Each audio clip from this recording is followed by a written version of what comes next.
Thank you.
L'année passée, à Bokoko, que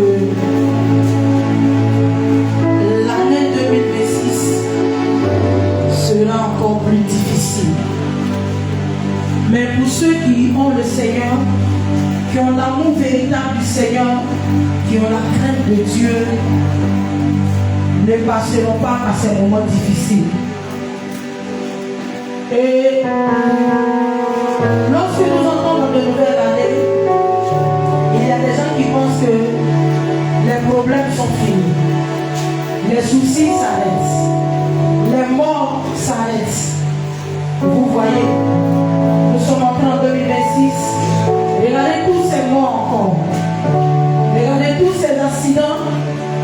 Regardez tous ces malades couchés sur les lits des hôpitaux. C'est pour dire que nous devons rester constamment dans la présence de Dieu et le chercher encore plus. Le thème qui a été donné, il ne faudrait pas que ce thème soit une décoration dans ton cahier, dans ta Bible. Mais il faudrait que tu marches et que tu vives en fonction de ce thème. Et ce thème nous parle de nous rapprocher de Dieu. Alors ce matin, pendant que tu es là, c'est une occasion encore pour toi de te rapprocher de Dieu. C'est une occasion encore pour toi d'être proche de lui. Je voudrais que tu saisisses cette occasion qui t'est donnée et que tu élèves Dieu, que tu magnifies Dieu, que tu adores Dieu. C'est pourquoi je voudrais que tous ensemble, nous élevons nos voix ce matin pour adorer Dieu. Bien-aimé, élève ta voix et commence à magnifier le nom de Dieu. Tu connais ta vie, tu sais ce qu'il a fait pour toi. Tu sais combien de fois il a combattu, combien de fois il t'a gardé, combien de fois il a veillé sur toi. Alors élève ta voix et commence à l'adorer. Seigneur, ce matin, je veux bénir ton nom. Je veux glorifier ton nom pour ta grâce dans ma vie, pour ta fidélité et ton amour. Toi qui règnes et qui le Seigneur ne change pas. C'est toi qui détiens ma vie dans tes mains. C'est toi qui empêches l'ennemi de m'atteindre. Seigneur, même lorsque je me donne l'occasion, en ouvrant des portes dans ma vie, tu ne permets pas qu'il puisse m'atteindre. C'est un privilège pour moi de me tenir dans ta maison ce matin. C'est un miracle et une grâce que tu me fais. Alors ce matin, je veux bénir ton nom. En ce matin, bien-aimé, je voudrais que tu lèves Dieu. Je voudrais que tu magnifies le nom de l'Éternel. Parce que c'est lui qui pourvoit à tes besoins. C'est lui le Dieu qui ne t'abandonne pas, qui ne te rejette pas. Alors si tu vis, c'est par sa grâce. Si tu peux parler, c'est par sa grâce. Si tu peux marcher, c'est par sa grâce. Alors pendant que tu lances ce matin, je veux entendre quelqu'un élever Dieu, magnifier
C'est le Seigneur et Seigneur d'Israël.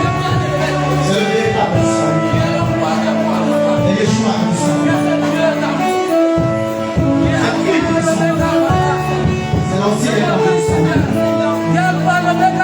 Béni soit ton nom, Seigneur. Merci pour la présence de Dieu. Je te soumets le pas. Je te soumets les cœurs. Je te soumets la vie. Je te soumets l'atmosphère. Je te soumets une chose. Je te prie de prendre la contrôle de toi. Et conduis ces hommes. La puissance de l'esprit. Au nom de Jésus.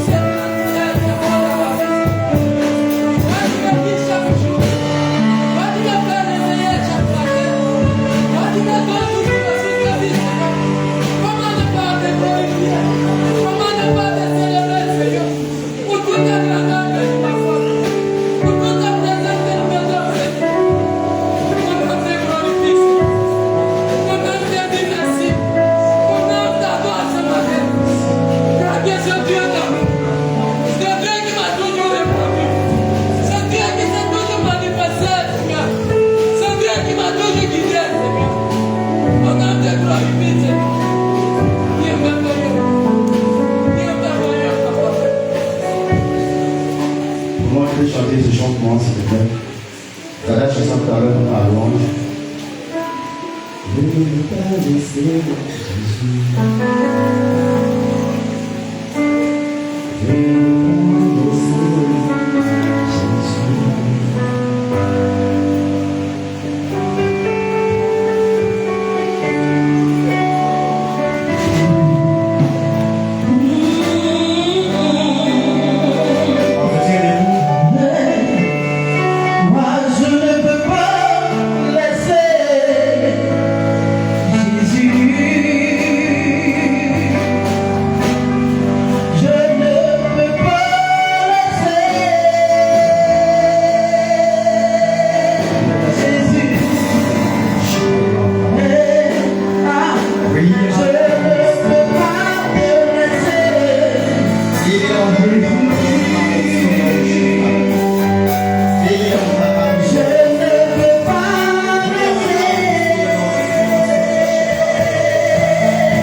parfaite avec toi.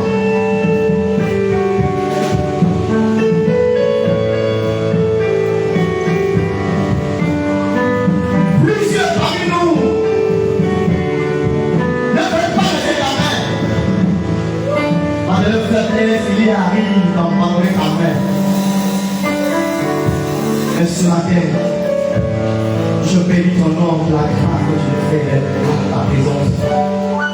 Je bénis ton nom, toi qui fais tout ce qui est possible.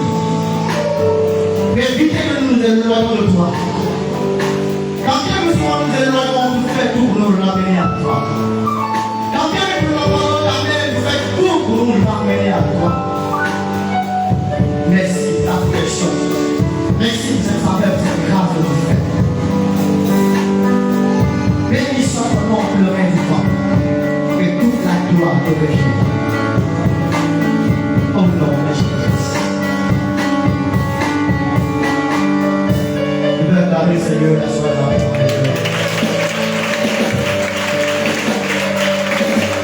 Alléluia. Merci de vous saluer ce matin au nom de notre Seigneur Jésus-Christ. Avec nous, nous allons monter du Seigneur dans notre là.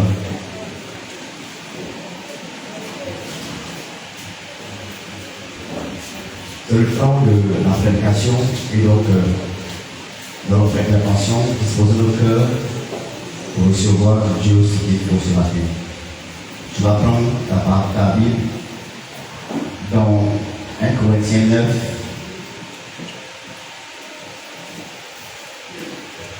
On va lire à partir du verset 25 au verset 17.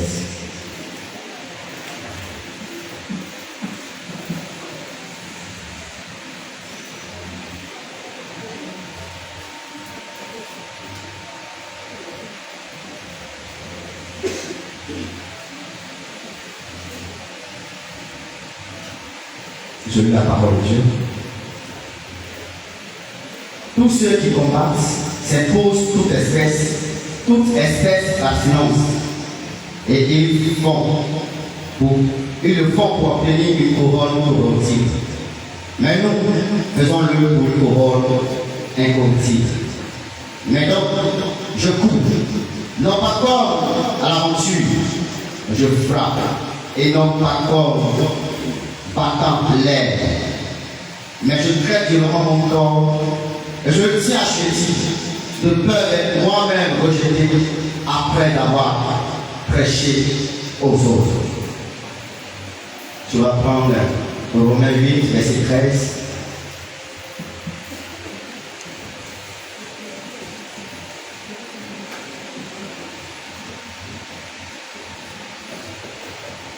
Romains 8, verset 13.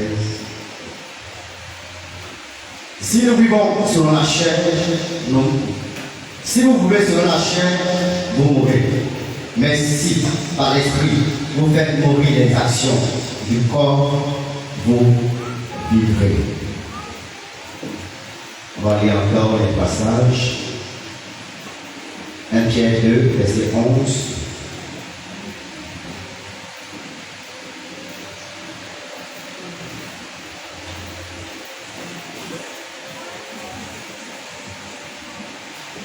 Bien-aimés, je vous exhorte, étrangers et voyageurs sur la terre, à vous abstenir des convoitises charnelles qui font la guerre à l'âme.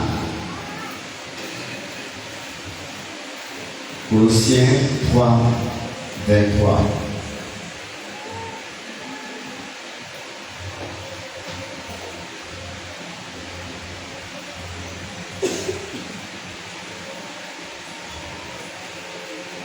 Tout ce que vous faites, faites-le de bon cœur, comme le Seigneur et non pour des ordres. Sachant que vous recevrez du Seigneur l'héritage pour le récompense, c'est Christ le Seigneur. On va lire un dernier. 1 Corinthiens 10, verset 13. On a beaucoup, mais on va lire cela seulement. 1 Corinthiens 10, verset 13.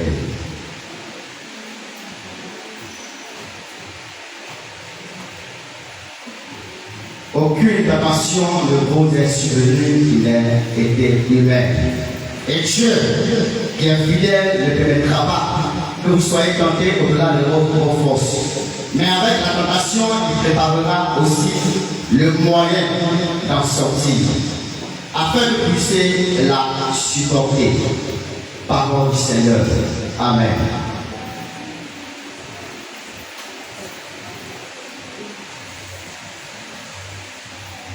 Gloire à Jésus. L'apôtre Paul, s'adressant à l'église de Corinthe,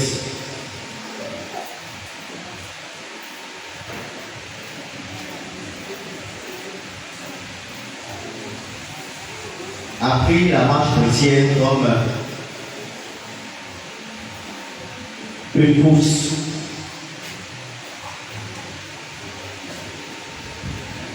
Et pour pouvoir remporter le prix, il faut s'apprêter, se préparer. Vous voyez tous les marathoniens qui vont pour faire des compétitions, même tous les footballeurs qui vont pour compétir, on a vu un peu l'Afrique du Sud et de la CAN cette année, la CAN passée. Tous ceux qui vont compétir ne peuvent pas prendre le temps de se préparer avant de se lancer. Rares sont ceux qui, pour compétir, donc chez eux tranquillement, ils font tout ce qu'ils veulent, et puis le jour de la compétition, ils se lèvent pour aller compétir.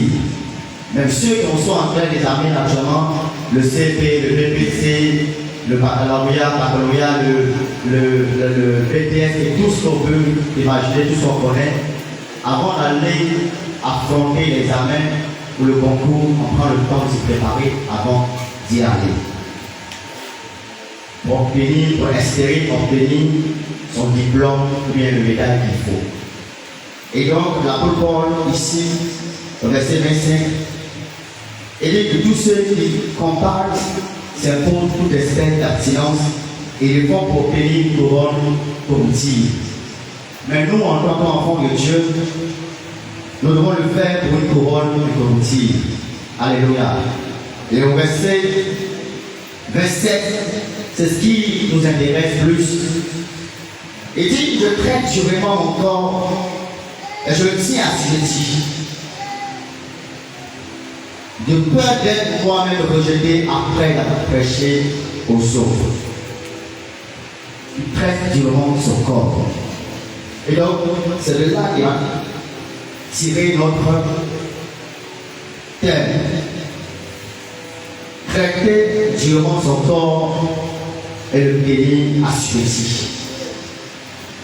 Alléluia.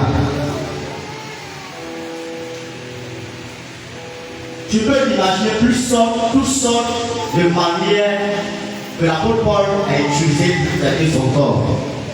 On pourrait dire que l'apôtre Paul a passé tout le temps à gêner. Parce qu'on parle de traiter son corps, plusieurs personnes se voient en train de geler et geler. Traiter son corps, c'est l'assujettir, c'est le soumettre à de dures épreuves.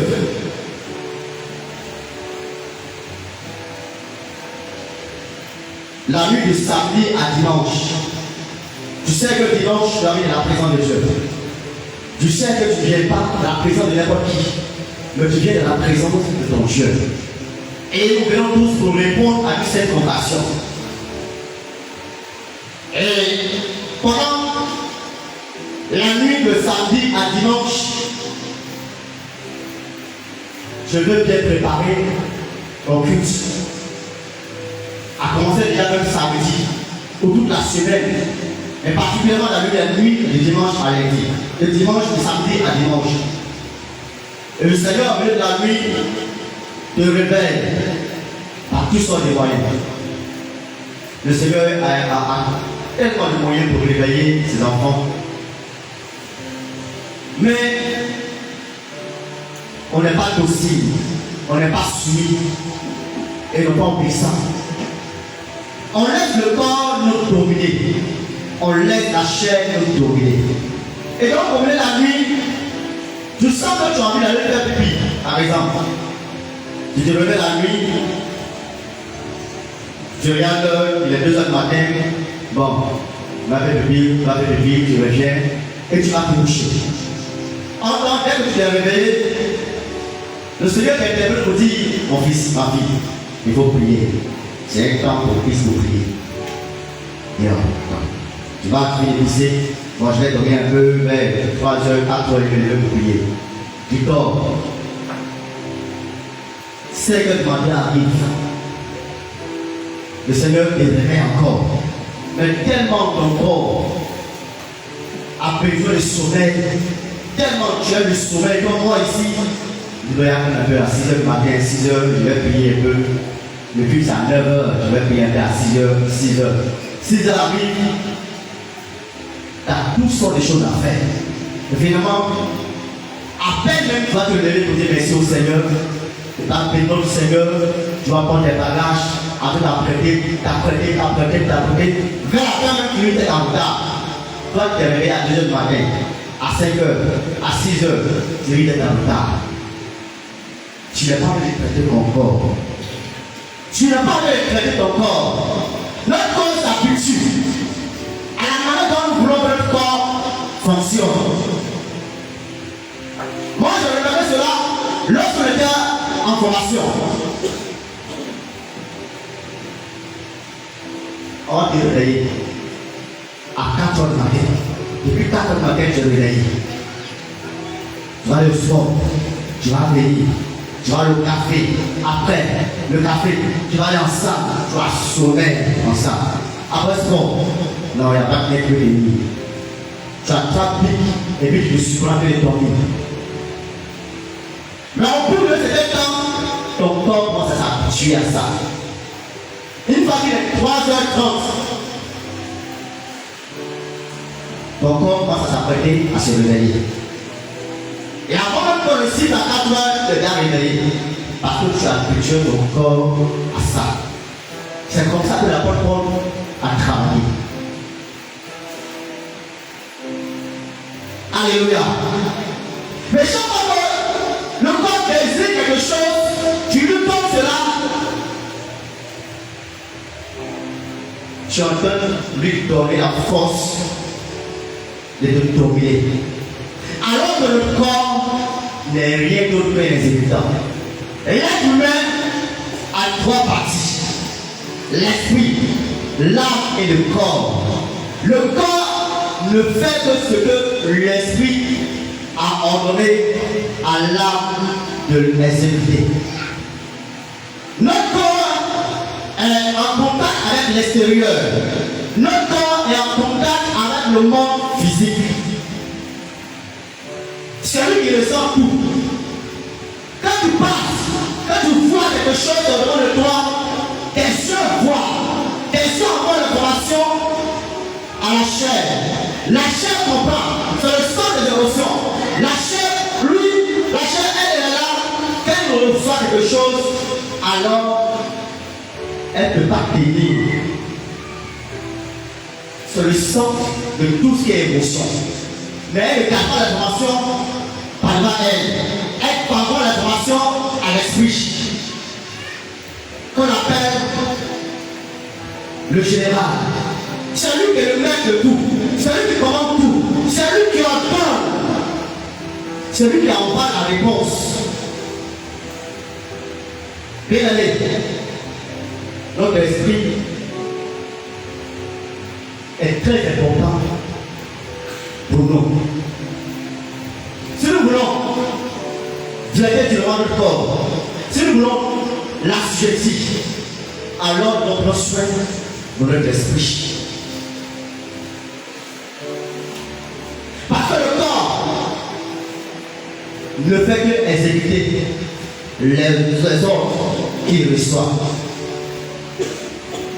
Alléluia. Alléluia. Quand tu passes, tu vas marcher. Et puis, il y a un homme en face de toi.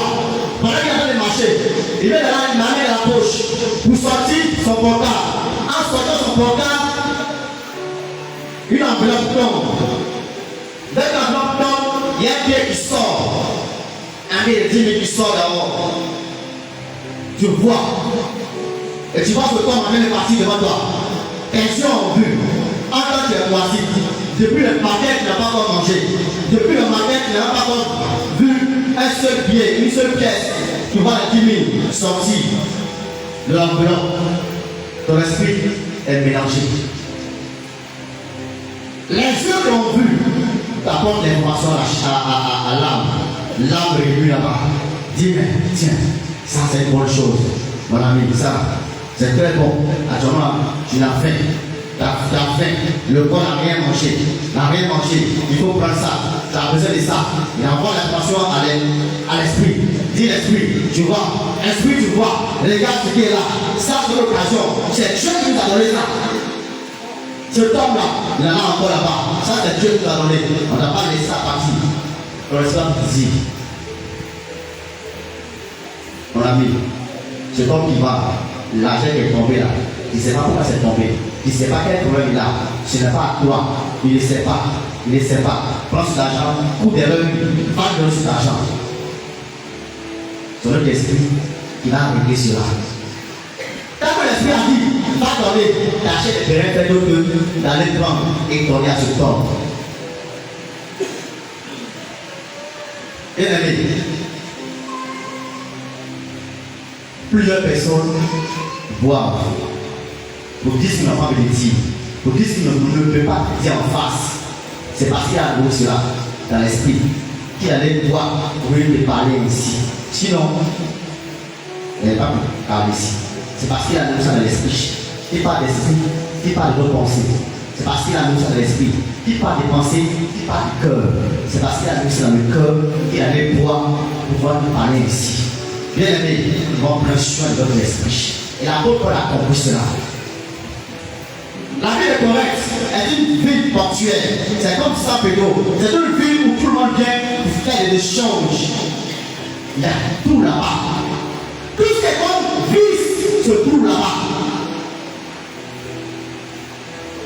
En fait, du commerce, tout est là-bas. C'est comme la ville de San Pedro. Tout tient. Ce que tu fais à San Pedro, tu peux avoir ça. Mais elle dit, tout est permis, mais tout n'est pas utile. Tout est permis, mais tout n'existe pas. Tu as besoin de traiter sur toi ton corps.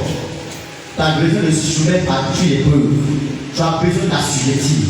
Si tu veux marcher l'intimité avec le Seigneur, si tu veux suivre le Seigneur, si tu veux aller loin avec le Seigneur, tu as besoin de dire à ton corps, aide-toi.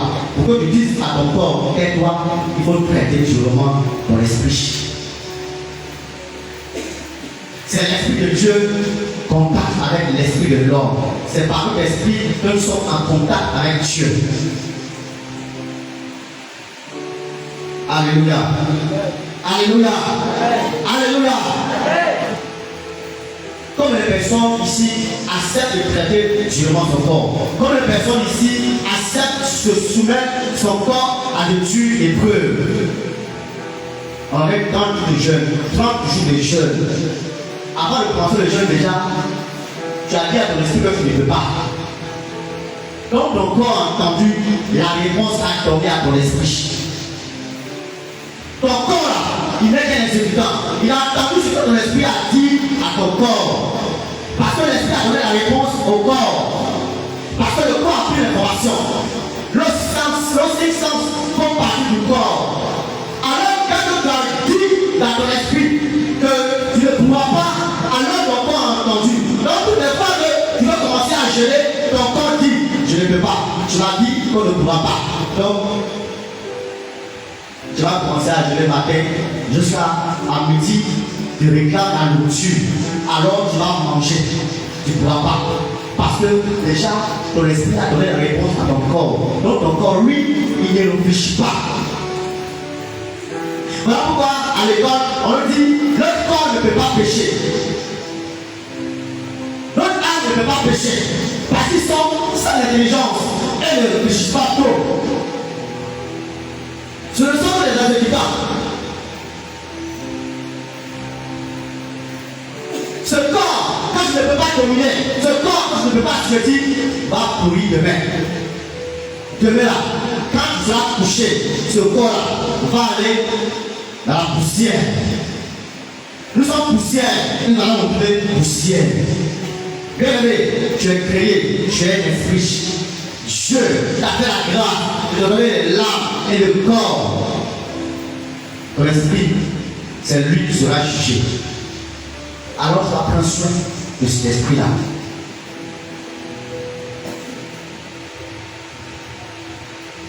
Tu ne peux pas prétendre marcher dans la voie du Seigneur. Tu ne peux pas prétendre marcher dans l'intimité avec le Seigneur et lui imposer des règles, la discipline dans ta vie, dans ta marche chrétienne.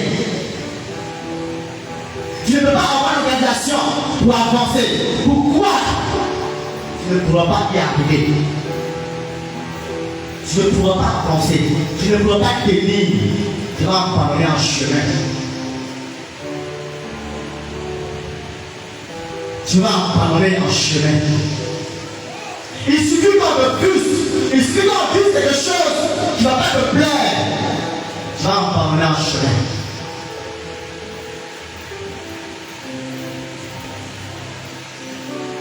Tu as besoin de soumettre ton corps à de dures épreuves. On a assis là. Une fois qu'il est 11h30, déjà, notre corps a besoin de nourriture. Il réclame la nourriture. Tu es d'accord pour que ton corps mange. Quand il sera midi net, ton esprit est déjà bloqué. Tout ça se fait après le midi, tu n'es plus ici, tu es à la maison. Parce que ton corps réclame la nourriture que tu as gardée à la maison là. Ton corps réclame ça. Mais quand ton corps réclame la nourriture et que tu vas lui dire, petit, tais-toi, je suis dans la présence de Dieu. Alors, tu es en train de traiter ton corps, tu es en train de l'assujettir. Alléluia. Voilà comment tu peux traiter ton corps. Voilà comment tu peux dominer ton corps. Lorsque ton corps réclame quelque chose, tu présentes ce qu'il a présenté à toi. Ce qu'il a présenté, tu présentes cela à ton esprit. Tu présentes cela, tu compares cela à la parole de Dieu. Qu'est-ce que Dieu dit par rapport à ce que ta chair demande? Qu'est-ce que la parole de Dieu dit par rapport à ce que ta chair réclame? La parole de Dieu dit, ne commettront pas l'adultère. Alors, lorsque ton corps a réclamé l'adultère, ton esprit va lui dire, petit, il faut te calmer. La parole de Dieu dit qu'on ne commettra pas l'adultère. Donc, il faut pas aller là-bas. Ton corps ne pourra pas bouger pour aller là-bas. Ton corps ne pourra pas faire un pas pour aller là-bas. Parce que l'esprit lui a dit, on ne va pas là-bas. Alléluia. Alléluia. Alléluia. Voilà pourquoi il faut avoir un bagage. Il faut avoir la parole de Dieu en soi. Parce que ce puits se fait depuis la base. C'est la parole de Dieu en nous qui nous permet de faire une riche. Est-ce que vous comprenez ça? Si tu n'as rien en toi, tu ne pourras pas tenir. Tu veux bien, mais tu ne pourras pas. La parole pourrait dire, quand je fais le mal, quand je fais le bien, c'est le mal que je fais. Pourquoi? Parce qu'il n'avait pas Christ en lui. Au commencement était la parole était avec Dieu et la parole était avec Dieu. Quand on parle de Jésus, plusieurs personnes se moquent, plusieurs personnes ne prennent pas ton sauveur. Mais sans Jésus dans ta vie, tu ne pourras rien faire. Sans Jésus, tu ne pourras pas traiter ton corps. Sans Jésus, tu ne pourras pas. Pourquoi? Parce que la parole de Dieu dit, aucune nation qui nous a souvenu qui n'a été humaine. Mais toutefois qu'une nation vient, le Seigneur, lui qui est en nous, nous donne la capacité de pouvoir surmonter cela. Mais si tu n'as rien en toi, qui va donner cette capacité de surmonter la tentation qui va venir vers toi? C'est qui? Voilà pourquoi tu vis cette vie. Regarde, plusieurs personnes ont voulu suivre les autres. je prends un peu de vin, je prends un peu d'alcool. Alors, toi aussi, tu veux prendre l'alcool comme moi. Alors, quand tu prends l'alcool comme moi, ça t'amène à faire des choses que tu ne peux pas supporter. Ça t'amène à commettre des gaffes. Ça t'amène à faire des choses qui vont te rattraper demain. Mais pourquoi tu veux faire comme moi? Pourquoi tu veux prendre aussi un peu? Ne prends plus. Parce que quand tu prends un peu seulement, tu ne peux pas. Alors, empêche-toi de prendre. Et chaque fois que tu as envie de prendre, tu dis, chaque fois que je prends, j'ai tous les problèmes. Donc moi, je m'en ai dit de prendre. Alors, tu es en train de traiter durement ton corps. Tu es en train de les dominer. Et si tu le fais une fois, deux fois, trois fois, tu vas voir que ton corps va s'habituer à ça. Quand tu résistes, le diable fuit loin de toi. Résister, le diable fuira loin de vous. Bien aimé, il faut arriver à le faire.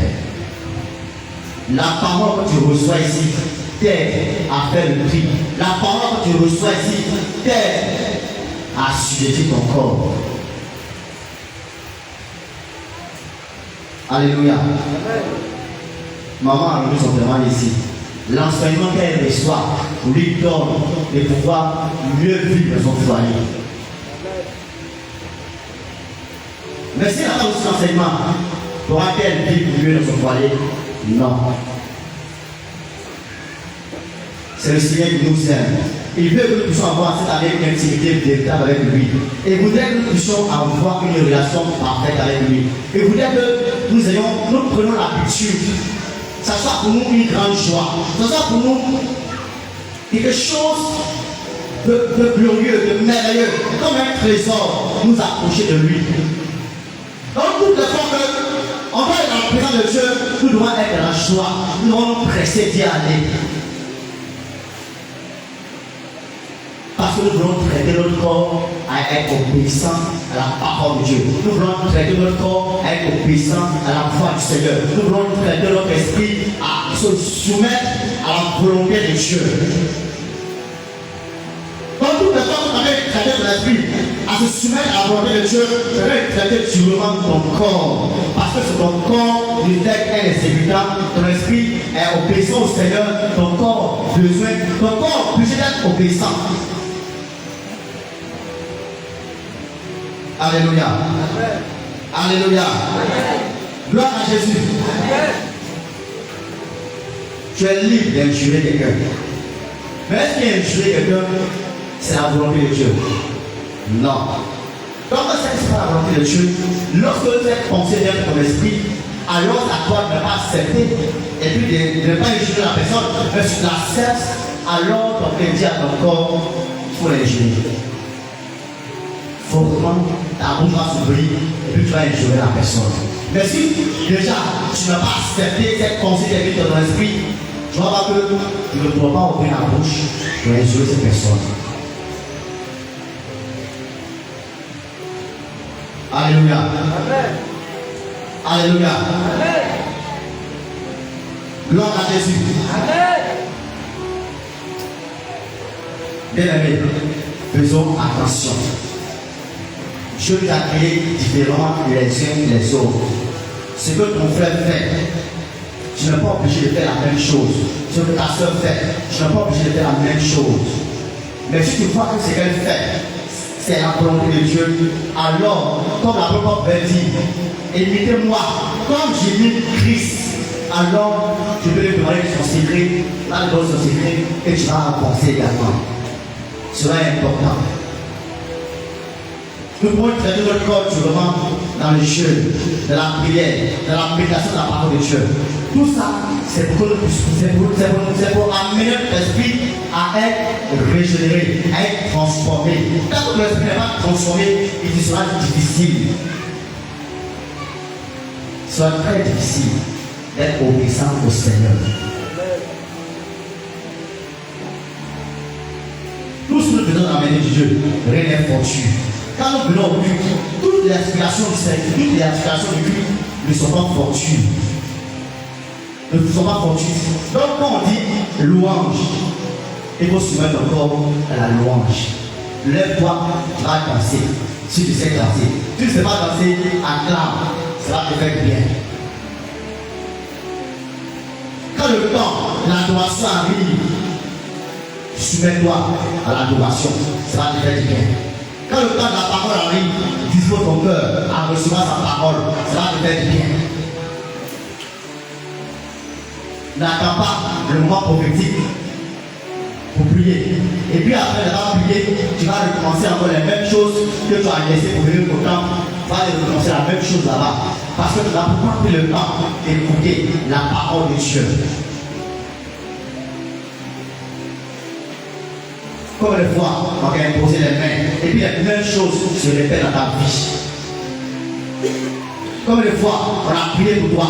Et puis les mêmes choses se répètent encore. Tu as besoin de traiter durement ton corps au travers de ton esprit. Au travers de ton esprit. Il va se soumettre à la parole de Dieu. Il va se soumettre à ce que le Seigneur te dit de faire. Tant que tu n'as pas fait ça, tu ne pourras pas remporter le prix. Tu ne pourras pas t'aider. Parce que tu risques d'abandonner vers la fin. La fin d'une chose que c'est mon commencement. Lorsque Christ viendra, est-ce qu'il va te trouver obéissant, obéissant? Est-ce que Christ va te trouver comme il veut? Parce que la couronne se trouve à la fin de la course. Nous ne sommes pas à la fin de la course. Tant que tu es encore vivant, nous ne sommes pas à la fin de la course. Tant que Christ n'est pas encore revenu nous chercher, nous ne sommes pas à la fin du combat. Alors, tu vas te donner toutes sortes de règles, de disciplines pour y arriver. Tu as besoin de faire ça.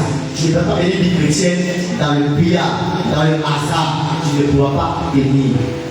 Tu risques de craquer vers la fin. Que le Seigneur nous bénisse. Qui nous aide, qui nous aide, qui nous aide. Toi qui veux faire comme les autres, chaque fois que tu fais comme les autres, il tombe toujours. Tu as des problèmes. Le diable veut bien vraiment donner cette révélation, mais tout le monde n'est pas là. Et j'ai reçu la confirmation de cette révélation cette nuit. Il y a quelqu'un que Dieu veut, le diable veut humilier terriblement. Et le diable veut t'humilier. Si tu n'as pas de faire attention, si tu n'abandonnes pas ce que tu as laissé là, si tu vas toucher à ça, le diable se saisit ça pour t'humilier publiquement. Tu seras pris en flagrant délit devant tout le monde. Et ça sera une grande humiliation. Que ce soit un pasteur, que ce soit un diacre, que ce soit un ancien, que ce soit un membre, c'est une personne. Tout le monde est concerné par ça. Mais particulièrement, c'est un pasteur. Si tu n'as pas en train de faire attention à ce que tu as laissé, alors le diable va t'amener quelque part. Ce que tu as laissé là, ce que tu dis que tu as laissé, tu vas toucher à ça. C'est un piège, c'est devant toi. Tu vas toucher à ça seulement. Le diable va t'amener à une humiliation totale. Tu seras tellement humilié que tout le monde va voir. Tu as l'habitude de faire, on te voit, on te parle, tu as l'habitude de faire, les gens te voient. Mais cette fois-ci, c'est une humiliation publique, en flagrant délit. C'est ce que le diable veut faire. Et donc, fais attention à ça. Il faut faire attention à ça. Si tu es là et que tu m'écoutes, il faut faire attention à ça. Que le Seigneur bénisse et que nous aide à comprendre sa parole. Alléluia. Alléluia. Tu vas baisser la tête et tu vas prier à Dieu. Dis au Seigneur de t'aider. Tu ne veux pas te soumettre à l'obéissance totale de la chair. La chair, ce que tu demandes de faire, n'est jamais en accord avec la volonté de Dieu. Tu ne veux pas te soumettre à la chair. Il te donne la force d'avoir une discipline dans ta vie, marche chrétienne, pour pouvoir aller loin avec le Seigneur. Et cette discipline que tu donnes, il faut le soumettre à l'Esprit de Dieu. Le soumettre au Seigneur. Seigneur, voici comment je vais marcher selon ta parole avec toi en cette année. Toi seul peux m'aider. Si c'est moi, je suis un homme, j'ai ma faiblesse, mes défauts, je ne pourrai pas. Mais avec toi, je peux. Alors, je te soumets ma discipline. Aide-moi à être obéissant. Prie mon Dieu. Seigneur, tout combattant a une discipline. Tout compétiteur a une discipline. Tout athlète a une discipline. Et notre marche avec toi doit avoir une discipline. Mais il nous arrive d'avoir cette discipline, mais l'obéissance à cette discipline parfois pose problème. Et ce matin, nous voulons nous soumettre à toi, afin que tu puisses nous aider. De la même manière, tu es venu sur la terre et tu as reçu ta marche, et tu es parti de cette même manière, donc la force qu'il faut, de pouvoir nous soumettre à toi, afin que tu puisses nous aider à réussir notre marche chrétienne avec toi. Il y en a qui nous manquent à la discipline. Et puis les chrétiens comme ils veulent. Seigneur, ce matin, j'avais voulu nous interpeller pour que nous ayons une discipline. Hier, ton serviteur nous l'a enseigné. Et aujourd'hui encore, je nous interpelle. Je prie que tu puisses nous aider à avoir une discipline. Et à nous soumettre cette discipline afin que tu puisses nous aider à être obéissant à cette discipline pour la réussite, là aussi pour notre marche chrétienne avec toi. Et tout ce que l'ennemi envoie comme tentation, comme épreuve, tu es toujours là pour nous donner la force de pouvoir, Seigneur, dominer cela selon ta parole. Dans 1 Corinthiens 10, 13, nous soumettons à toi ce matin. Aide-nous, à cause de l'amour et de la bonté infinie, au nom de Jésus-Christ. Amen.